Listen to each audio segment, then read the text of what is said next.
Throughout history, humans have been obsessed with lots of things. Money, power, space, but nothing quite like immortality. At some point, we've all wished we could live forever, or at least a little bit longer, and lots of people actually died trying to. A Chinese emperor, Qin Shi Huang, likely died at 49, trying to become immortal by drinking an elixir made from mercury, which obviously is one of the most toxic elements. There are tons of examples like that one. Our obsession with immortality is so big that it's present in tons of stories and movies we produce. But at the moment, immortality doesn't seem to be getting any closer, and we may slowly be reaching the limit of our lifespan. However, we could actually be getting much closer to an alternative of immortality, a sort of digital cloning. All thanks to something we're probably all familiar with by now, artificial intelligence. It literally seems to be the key to anything. It is said to have the potential to solve global warming, world hunger, space traveling, and making 100% autonomous vehicles. It literally promises everything, and solving the problem of immortality could be part of it. So how would that process look like? If we want to reach immortality, the most important piece is probably up here. From what we know, the human brain is the most complex element in the universe, and inside it lies our greatest capability, consciousness, which can be defined as the normal state of being awake and to be able to understand what's happening around us. So if we're trying to reach immortality, our consciousness, all the memories and all the psychological elements that differentiate each one of us are probably the only essential things we need to preserve. But our brains, just like the rest of our bodies, don't last forever. So the solution would be to digitize them, essentially mapping the entirety of our brains and feeding all that information to an artificial intelligence that would then make a digital copy of them, essentially cloning us. We would still physically die, but our consciousness and intelligence would remain. In the past decades, artificial intelligence, especially neural networks, have achieved amazing things. There probably aren't that many games left where humans can actually compete with them. All they need is lots of data and basic instructions about what to do with it.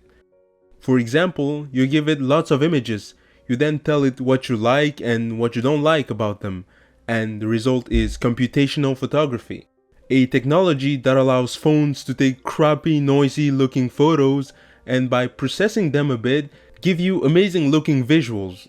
And that's the kind of thing necessary for us to create our digital selves.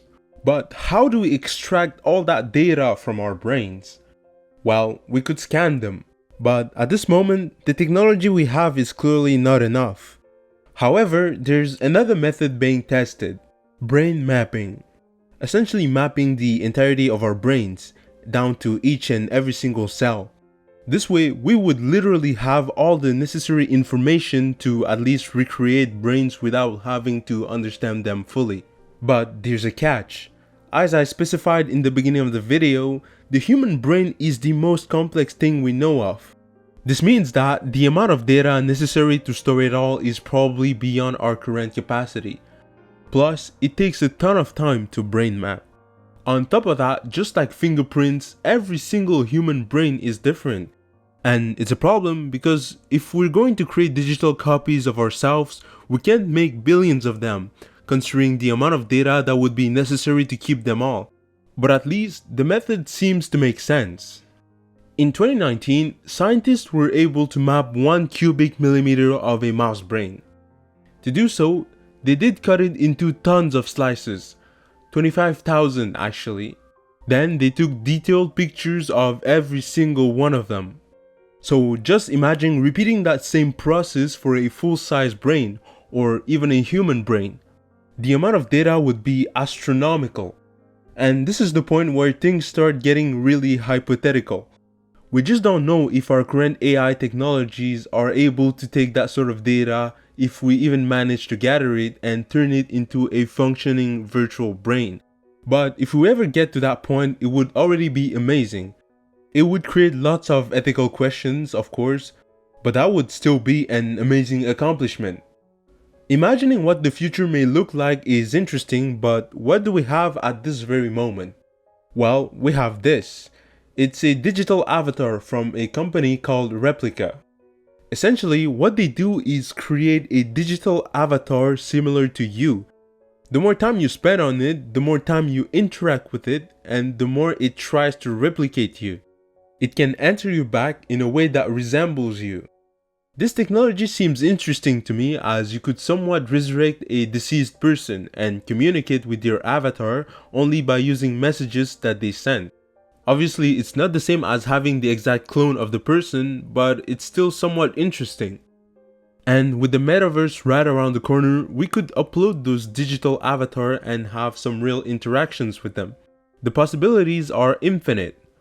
Or maybe it's just impossible to clone consciousness. Either way, in the process of trying, we'll likely learn a lot about ourselves. So thanks for watching, and consider subscribing and maybe give me your opinion in the comments.